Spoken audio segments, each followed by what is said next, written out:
Mulai ke Papua, terbang perdana, terus insiden. Pesawatnya insiden. Terbang perdana terus nggak jatuh. Landing tapi sayapnya nabrak alat berat. Jadi udah bubar semua bisnisnya waktu itu.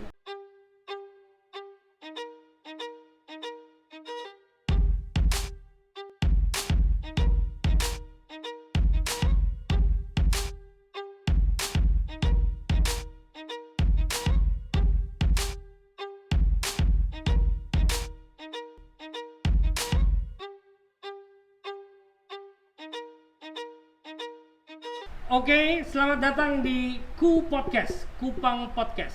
Bersama saya, Bobby Lianto. Saya izin membuka masker dulu. Ini host pertama kali saya di Kupang Podcast dan ini adalah kesempatan yang sangat berharga dan luar biasa bagi saya khususnya, karena saya bisa berkesempatan untuk mewawancarai dan juga podcast bersama saudara saya, sahabat saya yang adalah asli dari orang Rote yang kemudian kembali datang ke Rote. Beliau adalah presiden director dari atau owner dari Dimonim Air, orang Rote yang punya 18 pesawat penerbangan, dan dia seorang kapten orang Rote. Dan hari ini bersama kita bersama istrinya. Saya perkenalkan Kapten Vikos Amalo dan Akri Amalo. Ya, tepuk tangan dong. Boleh buka masker? Silakan. Oke. Kesempatan ini gak gampang karena beberapa kali diminta waktunya, tapi saya percaya bahwa ada waktu yang tepat hari ini bisa ketemu Kak Viko dan Kak Akri. Selamat datang di Ku Podcast. Saya juga baru datang sih di sini. Sama-sama tamu kita. Oke. Nah, teman-teman mungkin banyak yang belum kenal Kak Viko. Kak Viko sudah ada 1 atau 2 tahun ini sering di Kupang, tapi kabar menjadi waktu datang ke Kupang karena banyak orang Rote itu sukses di luar dari Rote atau di luar dari NTT. Oke, Kak Viko kasih kita cerita tentang kenapa dan selama ini di mana. Kemudian orang Kupang tiba-tiba datang kaget ada orang Rote punya perusahaan penerbangan, punya 18 pesawat Dimonim Air yang mungkin orang Kupang baru tahu 1-2 tahun ini. Ya. Tetapi selama ini di mana, kemana, dan kenapa hari ini kembali ke NTT? Jadi ini borongan pertanyaan. Oke. Sebelum lanjut saya koreksi sedikit. Yes. Kami tuh nggak punya apa-apa, semua titipan. Jadi kalau bilang belas-belas tadi bukan punya kami semua juga, itu yang pasti punya Tuhan. Oke, amin. Setuju. Nah kalau ditanya kenapa balik ke NTT, sebenarnya juga kami juga baru lagi mikir ya, apa kita ini akan stay di NTT apa cuma pulang pergi, itu kita juga nggak ngerti. Tapi kalau pikir-pikir kenapa juga sampai hari juga kita nggak ngerti. Kalau bisa ditanya logika kenapa, satu-satunya kita nggak bisa berlogika di NTT ini. Jadi kami datang ke NTT ini lebih ke arah ke passion, visi yang Tuhan kasih. Jadi nggak ngerti kenapa Tuhan bawa kita bergaulnya lebih luas waktu di Jakarta. Kalau sebelumnya kami nggak terlalu banyak berteman dengan orang-orang Rote di Jakarta. Kami kan lahir besar di luar. Kalaupun pulang ke Rote sampai di Rote langsung masuk di kampung, udah ke Oho, di Termanu pulang, udah balik lagi ke Jakarta. Jadi nggak terlalu banyak teman sebelumnya di Rote. Oke, tadi kalau Kak Viko ngomong visi, tapi sebelum ngomong ke visi, ntar kita akan bahas tentang visi itu, kenapa ke Kupang. Tapi saya pingin Kak Viko cerita, Kapten cerita sedikit bagaimana sih kisah sukses seorang Viko Amalo, ya, ya sedikit cerita tentang lahirnya, terus gimana kok sampai ke menjadi Kapten, terus bagaimana kok bisa jadi memiliki perusahaan penerbangan, padahal perusahaan penerbangan itu bisa dihitung dengan jari kalau di Indonesia. Agak panjang. Tadi saya udah bilang kami lahir besar di luar dan terakhir kami besar itu growingnya di Bali. Habis tamat SMA lu bingung, papa udah pensiun, bingung kan, kakak banyak, jadi kita mikir apa yang bisa dilakuin. Langsung jadi cari sekolah-sekolah yang gratisan. Jadi dulu MPTN namanya, nggak tahu sekarang apa tuh namanya. SBMPTN, terus masuk di tes di STAN, Sekolah Tinggi Akuntansi Negara, sama di Curug. Penerbangan. Nah, semua jalan, semua masuk. Yang bingung ini masalahnya waktu terakhir tuh tanya di papa pinginnya ada satu yang terusin di Angkatan Udara. Papa lu prajurit Angkatan Udara, jadi pingin. Pilot juga? Bukan, prajurit itu artinya dari bawah. Nah, terus masuk tes berikutnya, nah universitas sudah masuk nih kan, sampai terakhir itu STAN udah mulai sekolah, tapi saya nggak berani masuk karena pikirannya kan masih pinginnya tes penerbang waktu itu. Nah, tes penerbang itu saya ingat baru pengumuman terakhir di Pantuhira itu 6 Desember tahun 90 berapa ya, 94. Pas ulang tahun, pas dapat jawaban lulus penerbang. Nah, jadi terus kenapa pilih penerbangnya? Papa lu ngasih 2 opsi. Kalau kamu ambil di STAN, mohon maaf ya teman-teman keuangan, kamu akan di belakang meja. Kelihatannya nggak cocok buat kamu dan lebih mudah tergoda. Kalau kamu penerbang, kamu mesti jalan-jalan keliling dunia. Wah, jadi pilih opsi kedua dong, jalan-jalan keliling dunia. Itu pikirannya. Tapi waktu itu kan mikirnya jadi pilot, ya? Belum sampai kepada memiliki perusahaan penerbangan nih. Enggak pernah kepikiran. Belum bisnis. Oke, terus selanjutnya dari penerbangan, terus kisah sukses berikut dan tentu merintis menjadi kapten pesawat dan. Jadi setelah tamat dari Curug sekolah penerbang, waktu itu Krismon kan kalau masih ingat tahun 97 udah mulai terasa. Kami waktu dites di salah satu perusahaan penerbangan udah mulai training, pas udah mulai training kami dapat surat cinta tuh. Surat cintanya bahwa karena dengan krisis dolar tinggi segala diperpanjang trainingnya sampai belum tahu. Akhirnya ujung-ujungnya tidak pernah terlaksana, batal lah intinya. Suratnya halus banget dulu. Jadi pernah ditolak dalam arti tidak diterima. Keadaan. Mungkin sekarang orang ngerti karena sekarang kan udah mulai COVID lagi. Tapi dulu kayaknya Krismon lebih berat dibanding COVID kelihatannya ya. Nah, terus dari situ mau nggak mau kita udah terlanjur rantau di Jakarta. Papa juga udah meninggal waktu saya dulu taruna.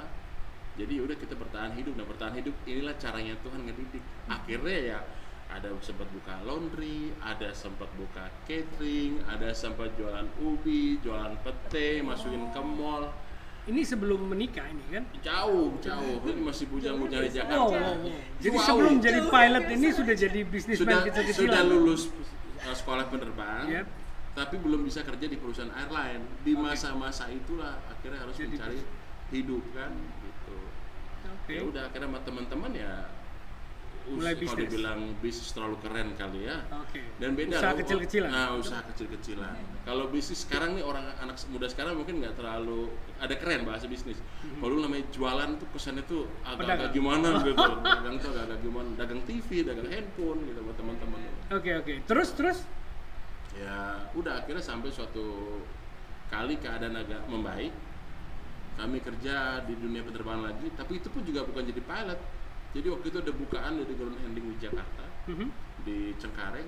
Begitu ada bukaan tuh kami sama teman-teman lamar aja. Yang penting nyium bau aftur, bau asap di pesawatnya udah seneng gitu. Karena udah berapa tahun kosong kan, hampir 3 tahun kalau nggak salah. Jadi lulus pilot, tetapi bukan kerja pilot, justru ground handling di bandara. Ground handling yang penting masih berhubungan lah waktu itu mikir. Gaji 500.000 sekian waktu itu. Kami ambil aja, walaupun kami license-nya punya license pilot, tapi dibanding nganggur atau dibanding kerja yang lain yang nggak jelas, kami ambil itu aja. Sekitar tahun 2000 atau 2001 ya, starting itu.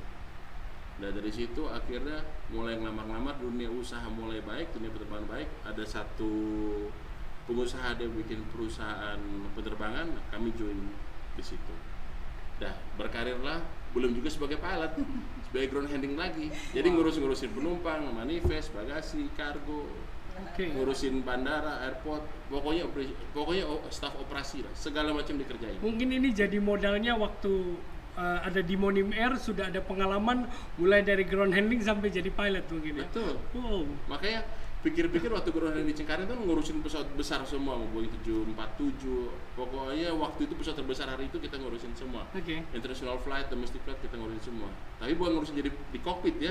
Kita yang bawa ke pilot, nerangin ini cuacanya, ini kargonya. Padahal sesama pilot ini ya. Sesama pilot.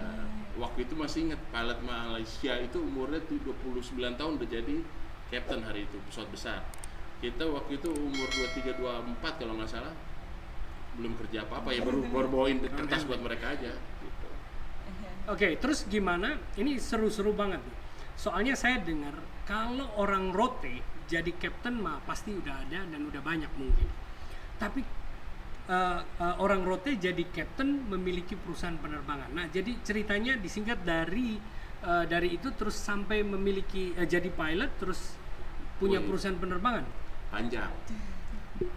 Poinnya one day kami ditugasin di Balikpapan, gitu, sempat Balikpapan. Terus mulai bisnis yang lain, bukan bisnis penerbangan. Singkat cerita, ada peluang untuk nyewain pesawat di Kalimantan dan di Papua waktu itu. Jadi ada customer di Papua, temen di Papua nelfon. Kami ke Papua cari market itu, terus kami sewa pesawat orang lain nih. Untuk kami sewakan ke dia gitu waktu itu. Jadi mulai dari situ growing, harusnya tambah growing, tapi begitu growing terus jatuh. Oh, sempat juga ya. Berantakan. Sebelum punya penerbangan sendiri. Sebelum. Jadi masih kayak ngerental. Sewa dan sewa lagi. Tahun 2007 itu belum ada airlines-nya. Belum. Di Monim belum ada. Belum. 2006 kami starting itu sama teman-teman, 2007 itu kami mulai ke Papua, terbang perdana, terus insiden. Pesawatnya insiden. Terbang perdana terus nggak jatuh. Landing tapi sayapnya nabrak alat berat. Jadi udah bubar semua bisnisnya waktu itu. Yang ada bukannya untung malah utang yang gede waktu itu. Jadi ya udah buntu lagi pikirannya, mentok lagi. Ya udah. Terus gimana sampai langsung mulai ke bisnis penerbangannya? Itu udah bisnis penerbangan kan. Oke. Terus 2008 bangkit lagi, dapat kemudahan dari teman-teman waktu itu, partner sama teman-teman, dapat blessing lah akhirnya. Terus ada satu orang dari luar Korea, nggak tahu dia main ke Papua. Itu saya ketemu dia 2008 akhir atau 2009 saya lupa. Terus nggak tahu ngobrol-ngobrol gimana, terus dia pingin aja kerjasama gitu, blessing gitu. Dia tahu dia ngomong, mau nggak kamu jadi anakku gitu. Waktu itu kita bingung, maksudnya gimana? Dia tanya, saya kuliah di mana? Pasti lulusan Amerika atau luar negeri. Dia bilang enggak, kita cuma sekolah penerbang, kita nggak ada lain-lain. Pokoknya dia nggak tahu, dia falling in love banget. Terus dia bilang, mau nggak kamu megang ini, kamu usahakan heli ini. Udah begitu aja. Dan waktu dia ngomong itu kelihatannya semua jalan terbuka lebar, tapi nggak juga, ternyata jatuh bangun juga. Dan itu awal mulanya di Monim atau belum? Itu udah mulai di Monim. Ada dua opsi waktu itu kita lakukan, yaitu helikopter Kamov waktu itu. Itu heli buatan Rusia yang punya orang Korea ini. Satu lagi kami sewa Pilatus Porternya dari Susi Air, Ibu Susi, yang mantan menterinya. Waktu itu jadi kayak sewa dia, bawa dari Tarakan, bawa ke Papua, kami operasikan di Papua. Itu awal kami. Jadi awalnya dari helikopter, terus ada 2 unit. Helikopternya satu, pesawatnya satu. Dan hari ini sudah totalnya berapa unit, Pak?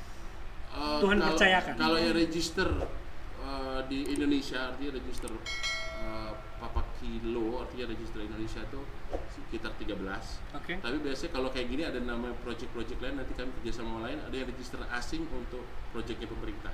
Jadi itu biasanya nanti di sekitar bulan Maret sampai di November project. Bisa tambahan unit lagi.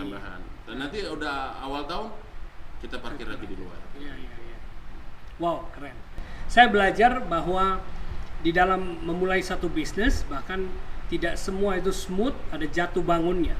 Nah, Kak Viko ceritakan bagaimana terus sampai di Monim yang sekarang ini. Makanya saya tadi di awal saya mau koreksi, bilang sukses tuh kita nggak pernah tahu batasannya kan, pasti. Dan saya merasa sampai hari ini kami belum sesukses yang dibayangkan orang, karena kami juga masih ngalamin namanya jatuh bangun. Cuman satu hal yang pasti, setiap masalah pasti ada solusinya kan. Dan setiap kita jatuh ya harus bangun lagi, itu aja sih. Jangan pernah putus asa, dan satu hal tambahan lagi ya berdoa, percaya sama Tuhan bahwa Tuhan kasih terbaik. Oke. Nah, saya tahu bahwa di bisnis penerbangan ini kan tidak banyak perusahaan bisnis penerbangan. Kalau sekarang tercatat ada berapa banyak ya? Kalau tercatat saya nggak update, paling 50-an, 60-an. 50-an. Dan salah satunya dimiliki oleh seorang putra asli dari Rote. kita berikan kemuliaan bagi Tuhan. Tuhan. Oke, nah ini saya mau bahas lagi satu hal tentang Kak Aktri. Kak Aktri ini setiap kali saya sering melihat Cap keliling kemana, ya maksudnya atau jalan-jalan atau pekerjaan, selalu mendampingi suami tercinta. Nah ini satu nilai yang harus dipelajari juga. Bisa cerita kenapa selalu setia dan selalu punya waktu untuk suami keliling kemana-mana begitu? Jadi buat saya pribadi ada mungkin Om Bobi udah pernah dengar ya. Kalau buat beta pribadi sih ada prinsipnya gini. Kalau anak-anak bisa dititipin, kalau suami nggak bisa dititipin. Oke. Itu. Nggak tahu ya buat yang lain setuju apa enggak. Tapi menurut saya pribadi sih itu. Kalau anak-anak kadang-kadang kan ada ibu-ibu yang berat untuk ngikutin suaminya atau apa ya mendampingi suaminya karena alasannya anak gitu kan, tapi jangan lupa juga ada anak kan karena ada suami juga gitu. Jadi menurut beta itu makanya kenapa saya selalu ikutin suami, dan samping itu juga walaupun mungkin sebagai pekerjaan saya bukan siapa-siapa, cuma mendampingi ya, kalau keluar paling cuma bagian nyetrika aja gitu, bagian nyetrika atau dia merendah meningkatkan mutu gitu. Padahal ada waktu penentuannya juga itu ya. sama bagian ini doain. Dan ini yang the most Gitu, important. paling itu aja. Palingnya bagian nyetrika sama doain aja. Oke, gitu good. sih. Gini, karakter ini kan baru tahu NTT, artinya betul-betul datang ke NTT dan ada 2 tahun, 3 tahun. 2 tahunan, 3 Iya. tahun. 2 tahun, 3 tahun. Terus bahkan sempat buat lagu Beta Sonetoe ya. Dan saya lihat memang Kak Aktri sangat aktif untuk keliling NTT, pingin tahu tentang NTT. Saya pingin tahu seberapa cintanya atau sukanya dengan Rote atau NTT lah. Nah, ini menarik nih. Jadi ini ada fun fact juga. Tepat hari ini itu kita 2 tahun yang lalu misalnya. 2 tahun yang lalu kan kami ibadah di JPCC di Kokas. Nah, di situ tuh saya tuh kayak waktu itu Mas Viko sudah mulai jadi ketua PRB, Perkumpulan Roti Bersatu. Yap. Nah, di situ saya masih kayak bener nggak ya, yakin nggak ya, maksudnya support nggak ya, sevisi nggak ya. Nah, pas masa lagi khotbah, selama khotbah itu saya nangis banget. Kenapa? Karena kayak ayo Aktri, kamu harus full, kamu harus support gitu. Dan di situ saya benar-benar denger ada kalimat jelas banget itu bilang, Aktri, kamu layani Rote.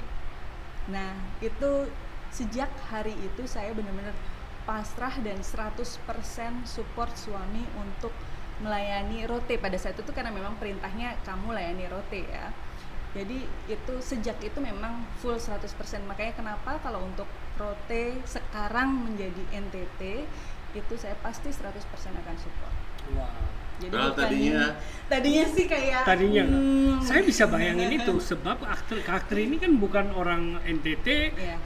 di Jawa ya, dan kalian punya bisnis di Jakarta, kantor pusat di Jakarta, kehidupannya sudah enak lah di kota. Terus bahkan berpikir untuk datang ke NTT.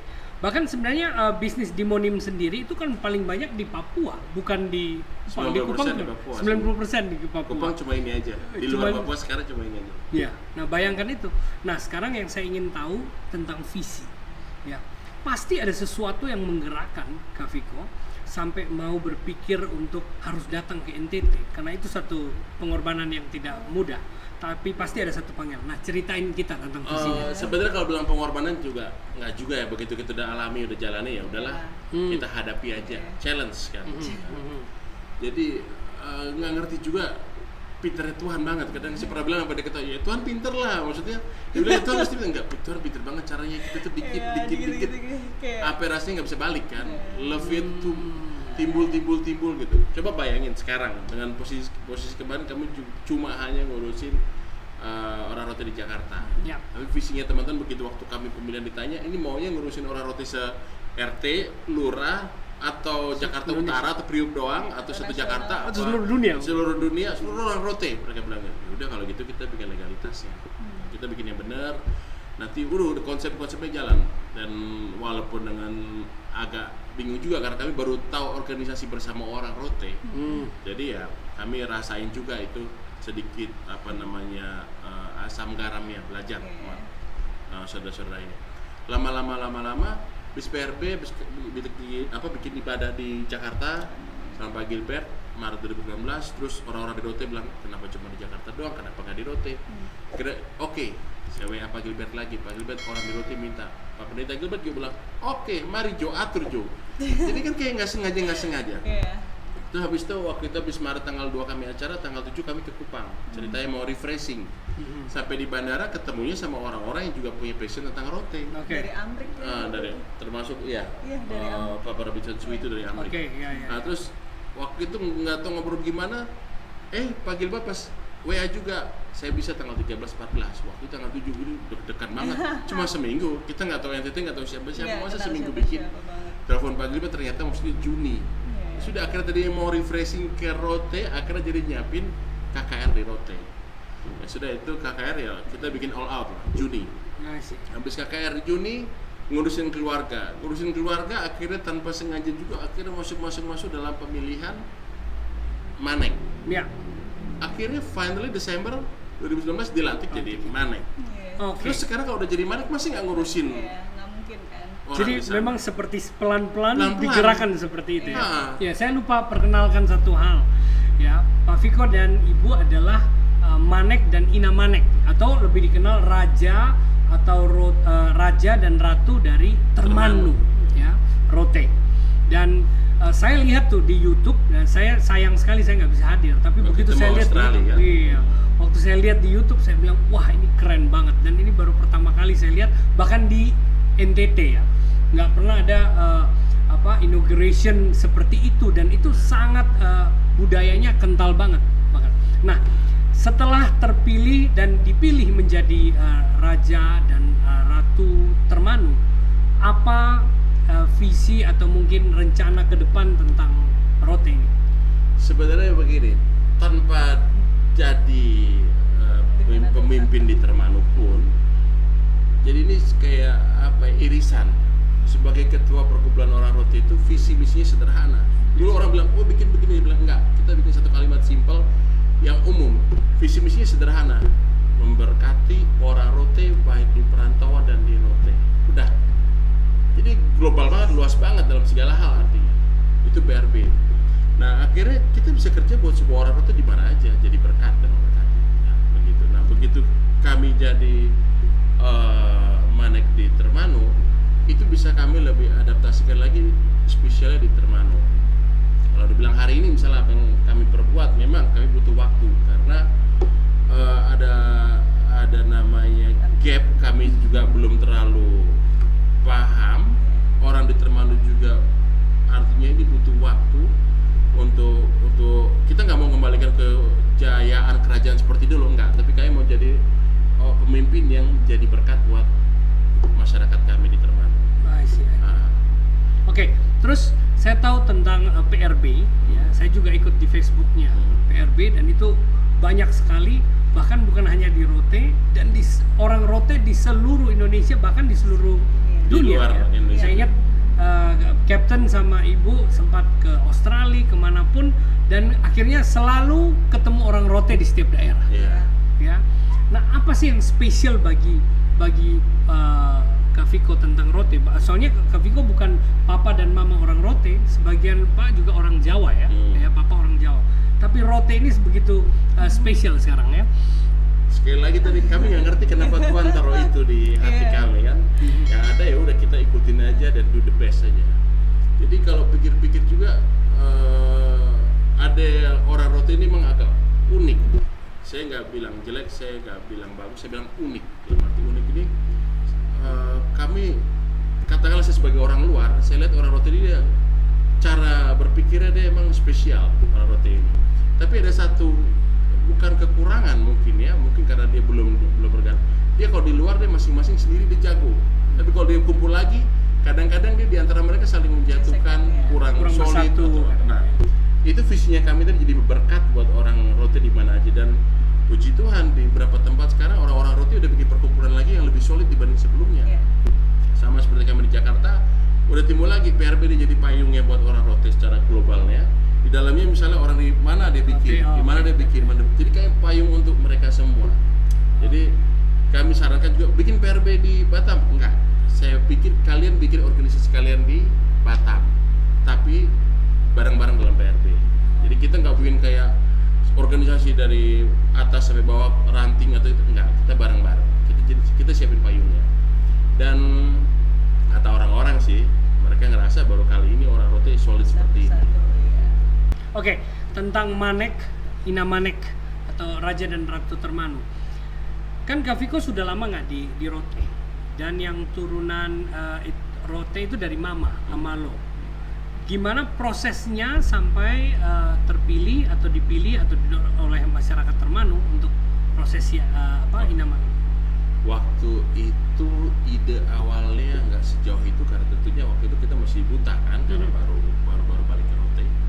Terus ada namanya di rote itu namanya Maneleo atau kepala suku. Ya.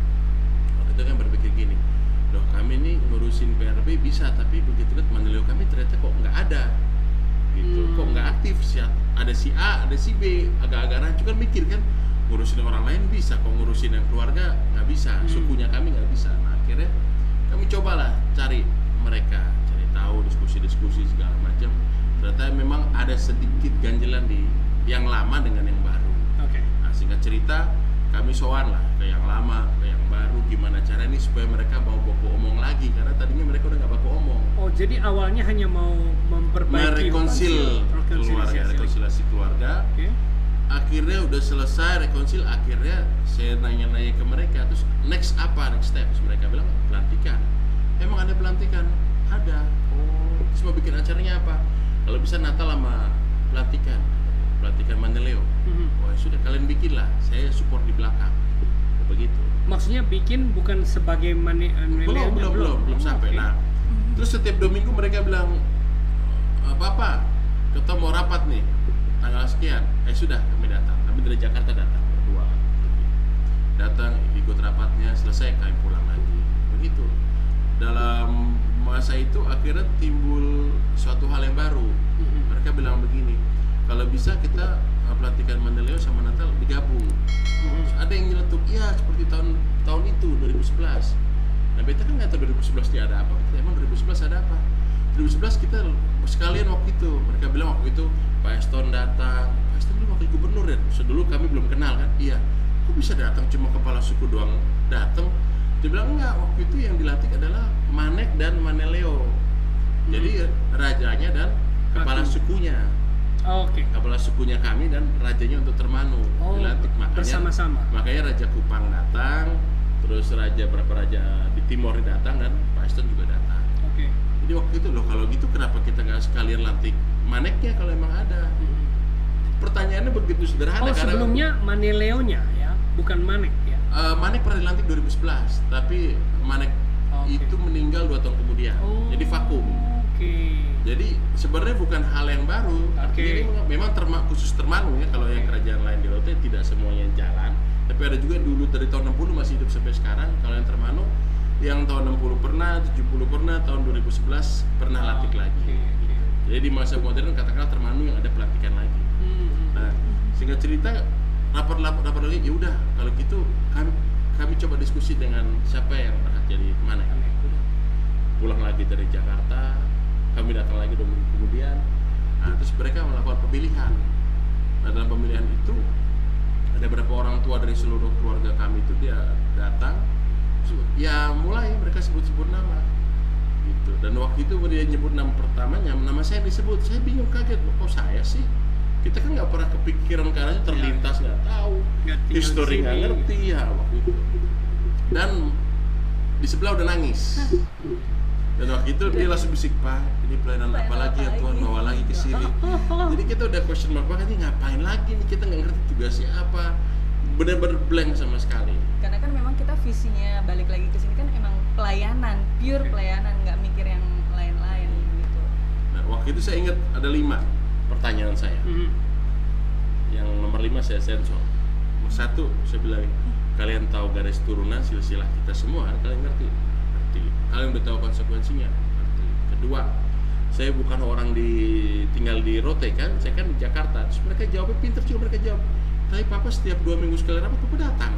Yang orang di Rote aja belum tentu datang, papa bisa datang. Ketiga, saya nggak ngerti adat dan budaya seperti kalian di sini, saya harus banyak belajar, saya nggak ngerti. Dia bilang, tapi itu bikin acara kemarin bisa, kita nggak bisa bikin acara kayak gitu. Acara yang PRB kemarin itu. Ini jawabannya mereka ya.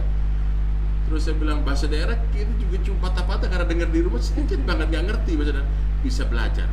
Wah, pokoknya kita semua bisa dijawab. Dong jawab. Ya sudah, terakhir saya bilang begini. Poin kelima ada, cuma saya nggak bisa cerita di sini. Poin terakhir saya bilang betul. Kalau begitu, izinkan kami doa puasa dulu. Saya nggak bisa jawab karena saya nggak ngerti barang ini. Kita nggak ngerti juga. Dan apa maksud Tuhan Dan untuk apa ini maksud ya? Tuhan, dan kalian tolong tanyakan di keluarga semua yang nggak datang di sini, karena memang kalian itu perwakilan tua-tua adat. Tapi tolong tanya-tanya di semua, di saudara-saudara kita yang nggak paham amalu, tanya semua.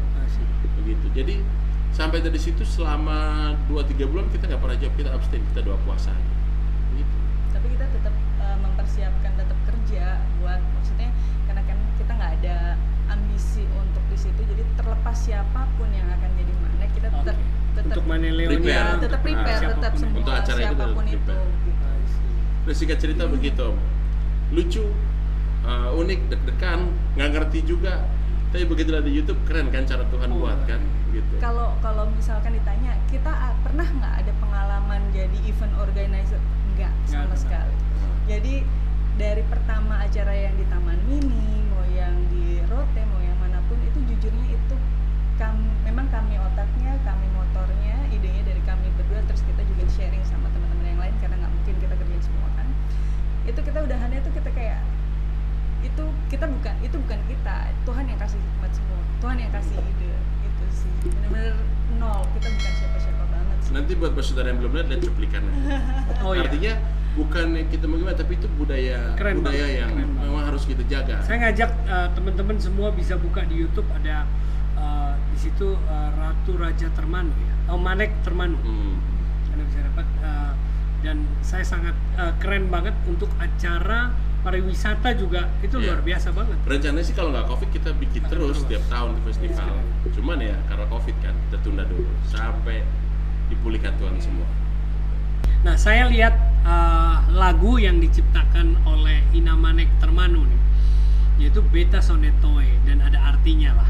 Tapi yang terkesan di video itu kelihatan sekali untuk promosi pariwisata banget. Nah, apa proyek selanjutnya, terus apa yang ingin sebenarnya mau dibagikan melalui video itu dan lagu itu?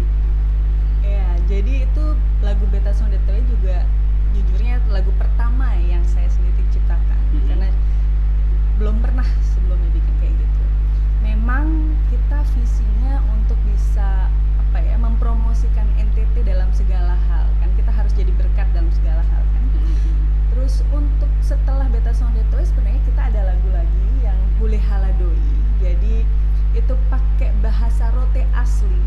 Kalau Beta Sonetoe kan kayak bahasa Kupang ya, bahasa gaulnya orang Kupang gitu ya. Kalau Hule Haladoi itu emang benar-benar bahasa Rote, ada Sasanoi, benar-benar asli banget Rote, tapi kita mengemas dengan yang zaman now, yang kekinian gitu. Terus juga sebenarnya saya juga udah ada ciptain lagu lagi, dan itu di situ lagunya lucu juga sih. Jadi di situ ada bahasa Rotenya, bahasa Kupangnya, bahasa Koreanya, bahasa Prancisnya, bahasa Inggrisnya ada, Jepangnya ada gitu.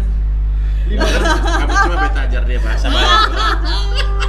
Tapi lagunya tuh lagu yang easy listening aja, yang asik-asik aja, seru-seru aja. Bahasanya bahasa umum-umum ya, gitu ya. Jadi kita bikin ya oke lah NTT, tapi NTT tuh keren, NTT tuh gaul, NTT tuh bisa kok diterima sama banyak kalangan, bahkan di luar juga.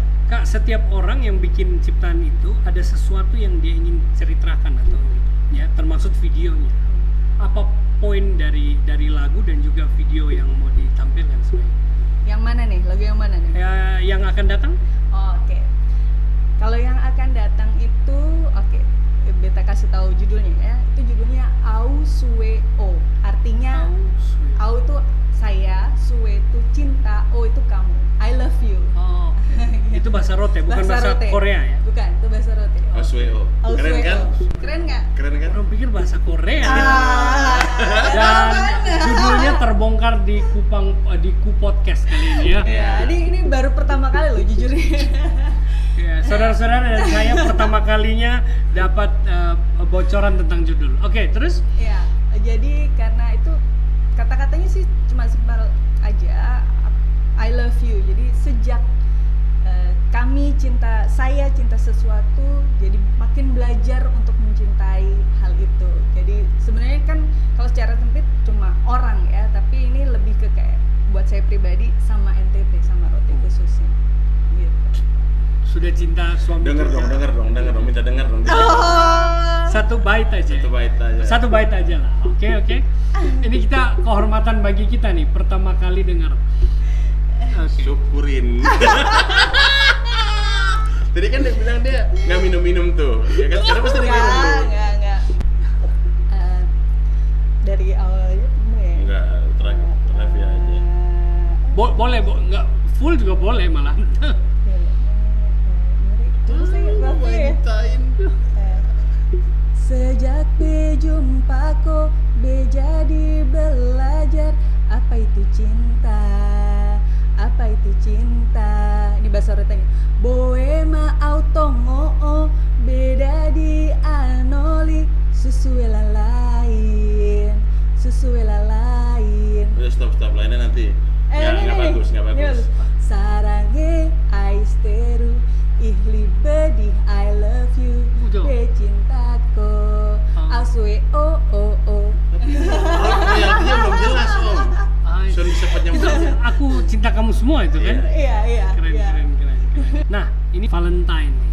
Jadi saya pengen tanya tentang hubungannya dan ceritain dong gimana kepincut sama orang Rote, Toorote. Begitu. Jadi ini seru-seru lucu gimana gitu ya. Jadi pertamanya sih nggak tahu kalau Bu Viko ini orang Rote. Jadi kita ketemunya di Papua. Apa kelihatan orang Papua? Enggak juga. Enggak sih.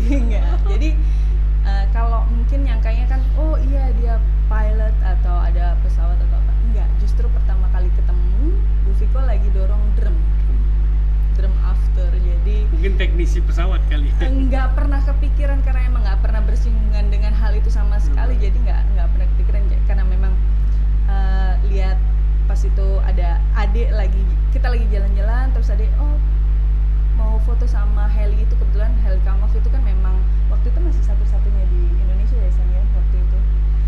Terus yang heli dari Rusia. Yang Rusia itu. Terus di situ kita foto, terus kok ada yang dorong drum, sini foto gitu kan. Ya udah foto terus kenalan. Udah berarti Captain diuntungkan gitu karena helinya.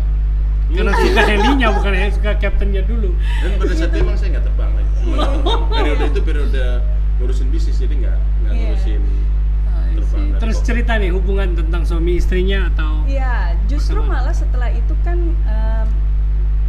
ya Bu Viko cerita pekerjaannya ini itu, saya sendiri sih sedikit kayak beneran nggak ya gitu. Tapi begitu tahu aslinya, justru malah saya salut. Kenapa? Karena memang bukan dari siapa-siapa bisa jadi sesuatu gitu ya. Ya walaupun memang kita masih proses ya. Itu di situ yang keren juga nih cowok gitu kan. Maksudnya bisa survive, bisa jadi seseorang dengan ya dia nggak sama siapa-siapa, bukan karena dia backgroundnya apa atau gimana gitu. Itu sih yang bikin akhirnya kelepek-kelepek dan mau kesini sampai hari ini ya. Sampai berikutnya juga Oke. Saya lihat di Facebook di mana-mana ada tulis otak Rote hebat. Ya, apa yang ingin diceritakan tentang itu otak Rote hebat? Kami sama teman-teman waktu itu di Jakarta, kita tuh ngerasa kenapa sih orang Rote itu diumpamakan ular, licik, nggak benar, bunuh orang Rotenya dibanding bunuh ularnya, cerita-cerita itu. Jadi kami juga harus koreksi diri sebagai generasi penerus orang Rote. Kita koreksi diri dan kami coba untuk terus memperkatakan hal-hal positif. Ada namanya Pygmalion kalau secara psikologis, ada namanya juga apa yang mulutmu berkuasa. Betul. Jadi dari situ kita rubah otak Rotenya, konotasi otak Rote hebat. Wow. Ada lagi waktu itu kami bikin juga Brighter Rote. Ada juga Rote Bersatu. Jadi memang kami terus berkatakan walaupun lewat media sosial kan untuk merubah mindsetnya orang rote. Begitu. Dan orang non rote juga begitu. Buktinya ditanyakan hari ini. Iya. Kalau buat beta pribadi yang sebagai orang non rote yang bergaul di tengah-tengah orang rote, sebenarnya otak rotenya itu sebenarnya nggak salah. Iya. Karena memang bisa, kalau saya akui memang itu luar biasa, orang rote rata-rata memang pinter, cerdas, luar biasa. Cuma memang nggak tahu gimana kok ada anekdot yang ya itu tadi yang ular dan lain sebagainya. Jadi otak rotenya nggak salah, tapi kalau ditambah hebat itu pasti akan jadi luar biasa. Agree. Dan memang banyak orang rote sukses bahkan terkenal sampai ke luar negeri dari rote. Nah, saya mau perkenalkan coklat nih. Ini coklat Gaura ya, dari Sumba dan diproduksinya di Kupang. Mesti kita coba nih. Beta mau cobain yang itu boleh nggak? Ini spesial banget karena ada rote. Ya, ini dark chocolate with rote palm sugar. Gula semutnya rote. Oke. Jadi ini mau diomongin aja atau mau dibuka di mau tes? Untuk orang rote dicoba. Oh, ini juga mau lihat ini. Ini apa nih? Kayaknya beda nih. Nah, ini versi khusus untuk Valentine. Kita ada buat coklat khusus Valentine dari Gaura. Ya, kita bisa beli di Gaura coklat di Oipura atau di pabriknya langsung atau ada di Lamorinya. Oke. Tapi itu rasa apa nih Valentine? Itu Coklat. milk chocolate sih, milk chocolate sama ada kelor coklatnya. Oke. Udah buka mah? Mari kita coba. Bisa coba milk coklatnya juga. Oke. Hasil. Kalau kata orang sih, saya tuh bisa nempel sama orang rote karena manis kayak gula air. Oh. Kalau ini gula semut ya. Tapi yang spesial dari Gaura ini dari Sumba dan biji kakaonya ini mendapat penghargaan tahun 2015 sebagai salah satu biji kakao terbaik di dunia. Saya sendiri nggak tahu gimana kok bisa dikatakan terbaik, tapi pada saat saya pergi ke Paris dan tanyakan sama orang yang berikan jurinya, dan dia katakan saya coba rasakan ya. Waktu kita rasa dia meleleh di mulut. Coba Captain dan Ibu rasakan itu. Waktu dia meleleh itu ada sambil menikmati. Jadi itu ada asemnya ya. Asemnya itu membuat air liur kita itu meleleh terus. Itu membuat orang semakin suka dengan coklat. Yang nonton aja ikut meleleh. Nah, ikut juga. Apalagi bukan hanya itu. Enak. Ada yang disebut namanya aftertaste. Ya, karena setelah makan nanti di lidah itu masih kuat terasa sisanya. Nah, itu coklat berkelas gitu. Makanya mereka banyak yang dark coklat. Sukanya dark coklat. Tapi emang sih ini termasuk coklat yang enak dibandingin sama coklat-coklat yang lain yang lokal ya. Emang ini luar biasa. Jadi mesti coba Gaura coklat. Nah, katanya otak rote hebat. Apa sih yang ada di rote yang Captain mau sampaikan tentang rote begitu? Satu, orang rotenya aja udah mantap. Oke. Itu aset loh. Hebat. Sambil buat makan ya, buat NTT sambil buka itu ya. orang rote itu aset. Bukan berarti yang lain nggak aset. Tapi jangan lupa sejarah. Gereja dari rote, sekolah dari rote. Orang Belanda datangnya di rote dulu katanya ya. Itu saya nggak ngerti. Karena waktu itu belum lahir kan. Cuma kalau baca buku dari rote baru berkembang kayak gitu. Nah, kalau lihat hari ini rote dari pariwisata juga punya beberapa objek. Misalnya yang jelas sudah ngetop yang beralam. Terus sekarang lagi Pak Gup lagi dorong untuk Mulut Seribu. Ya, ada Oe Sole, di situ ada pantai bersih banget. Ada Oe Langga, itu susah ngomonginnya kalau nggak ngeliat, itu tebing dan ada kayak apa ya, kolam di pinggir laut. Oh iya. Ada Batu Termanu tempatnya kami. Iya. Itu lagi 2 batu besar itu ya. lagi booming di Rote. Ikonnya rote tuh. Ada di Dengka juga, ada di Dengka dan di Rolot ada pasir yang kayak ada ombak-ombaknya gitu, bagus bersih. Terus tempat nyelam di Nuse ada, di Pulau Heliana ada, Dao? di Jadi diving ada, Banyak banget. surfing ada, Surfing the best kan.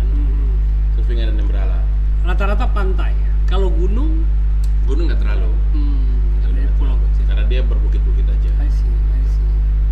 Terus jangan lupa loh, kan kalau misalkan kita taunya NTT tuh, kalau beta dulu taunya NTT tuh Sasando Rote. Yes. Jangan dilupain, itu kan sesuatu yang unik banget sama Topi Tiilanga. Itu the one and only.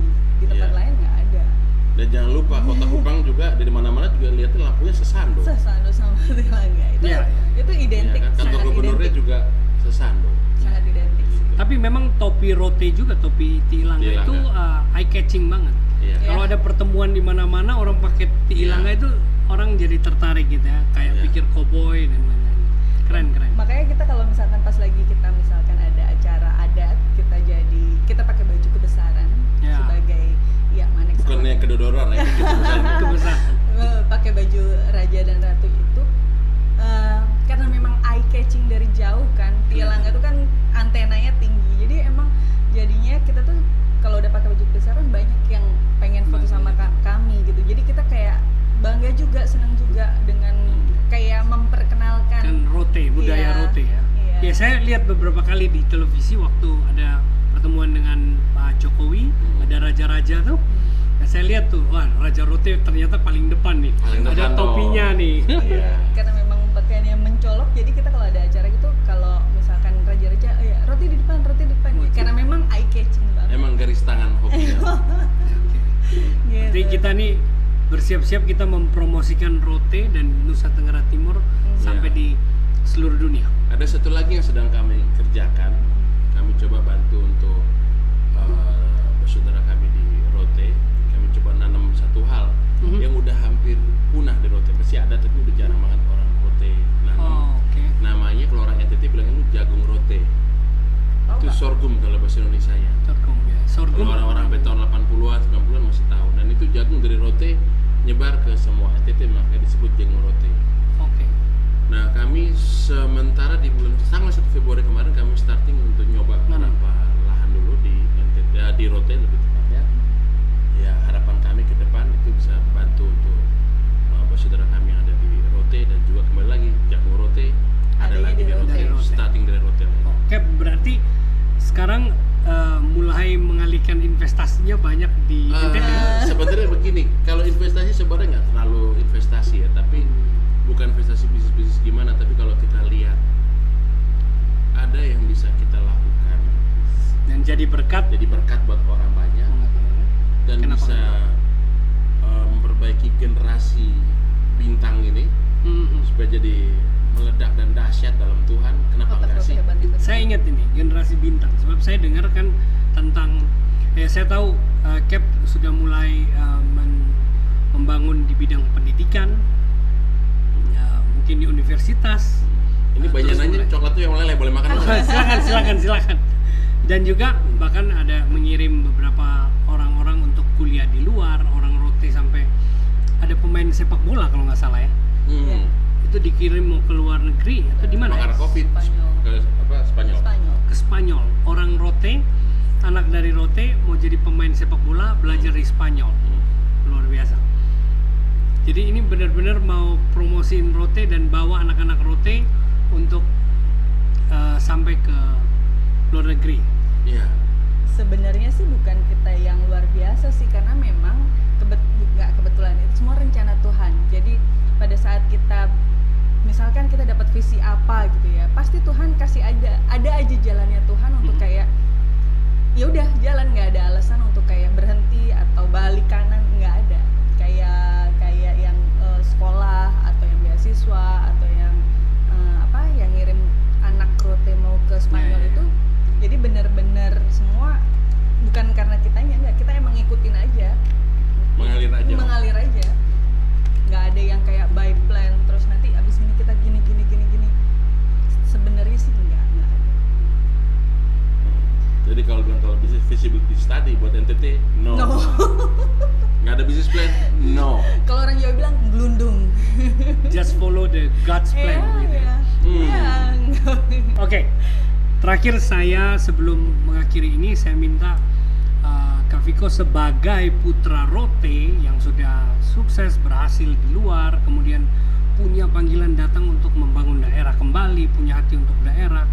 Nah ini kasih closing statement, kasih pesan-pesan bagi yang mendengarkan, khususnya juga orang-orang Rote atau orang-orang NTT tentang apa yang harus mereka lakukan, atau ya berikan closing statement lah. Bingung nih closingnya tentang apa ya. Yang pasti satu gini, orang NTT itu hebat, bukan orang Rote aja, orang NTT itu hebat, pinter, ulet dia di luar. Cuma sayangnya kalau di kampung ya, dia kadang-kadang susah berkembang. Jadi saran saya emang orang harus rantau dulu supaya dia dapat lebih kaya lagi pengalamannya. Dan itu kami dapatkan dengan perantau-perantau semua yang kami ketemu di Papua, di Bali, di Surabaya, di mana lagi itu kami ketemu di Darwin, di Aussie. Rata-rata juga berpikiran sama bahwa kita itu semua harus rantau supaya kita lebih kaya lagi wawasan dan pengalamannya. Baru kita bantu Kembali Rotenya. Bisa jadi ke Bali, bisa jadi dari jarak jauh, bisa. Tapi harus jadi berkat. Oke, kalau Kak Atri gimana nih? Kalau buat saya sebagai orang luar NTT yang sekarang jatuh cinta sama NTT, Dan orang jatuh cinta sama orang NTT, justru malah kadang-kadang beta lebih Rote daripada Viko. Ya karena emang saking cintanya kan. Kalau NTT itu satu harta karun yang terpendam, yang selama ini mungkin orang tuh nggak tahu NTT itu di mana, atau NTT tuh kesannya tuh kan kering, kerontang, nggak ada apa-apa, terus mohon maaf identik dengan kemiskinan, kelaparan, susah air dan lain sebagainya. Ya memang saat ini seperti itu, tapi ternyata banyak banget potensi yang luar biasa. Selama ini kan cuma dilihat mungkin cuma potensi dari wisatanya, sumber daya alamnya, tapi orangnya juga sebenarnya luar biasa. budayanya, ya. Oh jelas itu.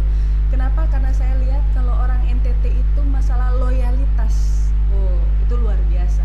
Bahkan bisa berkorban buat, karena memang saking loyalnya. Nah, cuma mungkin kadang-kadang yang jadi leadernya atau contohnya itu ngarahinnya mungkin kurang, ya bukan sesuatu yang lempeng-lempeng banget gitu kan. Ya sebenarnya nggak salah juga karena apa yang mereka lihat seperti itu gitu sih. Tapi ya berdoanya sih kedepannya orang NTT bisa jadi berkat buat seluruh dunia. Oke, terima kasih Captain Viko Amalo dan Atri Amalo, Manek dan Ina Manek dari Termanu atau Raja dan Ratu Termanu Rote, untuk waktu kesempatan bisa bersama-sama jadi berkat di Kupang Podcast. Tuhan memberkati. Tuhan berkati. Makasih udah diundang. Terima kasih.